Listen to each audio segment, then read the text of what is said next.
numpang kira Iya. Aja lo beli suster. Kok dia nampak dulu tadi mah.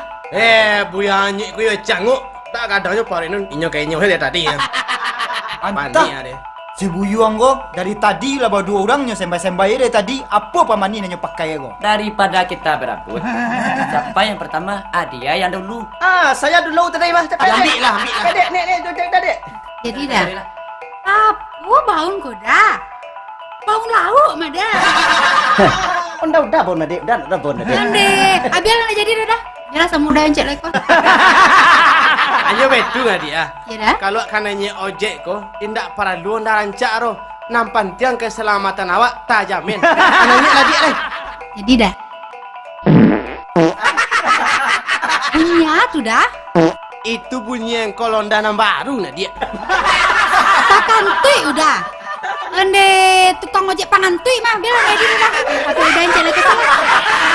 Yalah aku gara-gara masuk angin dari malam nggak. Tekan ganti sih dia. Aduh saya nama ambek. Itu makanya kalian jangan saling barabui. Nan rasa gitu Allah nyatur dek nang kuaso. Dia samudah saja naik dia. Jadi dah. Oke dia? Oke dah. Langsung dia. Langsung kamar kau dah. Langsung buat dorong dia. Dah dorong. Dan naik ke mana dorong dah. Alergen tahu kemana? Apa lah alergen tu dia? Kati orang lah mangecek. Muncul dene nama ngecek kemana? Ayolah kasarah dia lah. Yo, mana kata sampai udanan sebalah. Mati lah sih. Tak lari gunung dikejar, kecuali gunung pakai kaki. Kalau rezeki itu datang sendirinya saja. Dicalik unda-udaku baru bantuannya sadonya. Iyalah dia. Iya dah. Dari bodinya saja kan nampak barunya nih. Mm-mm. Apalagi mesinnya. Ayolah naik dia. Iya dah. Tung.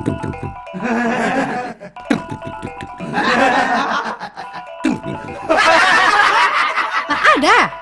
Tapi udah baru. Baru? Iya, Baru tuh. baru rusak. Onde. Samose kesadonya ojeknya. Bila nak jadi dah. Batu dia. Ini ala ado urang manjat ambo. Udah ambo dah. Datang. Yalah. Samo lape.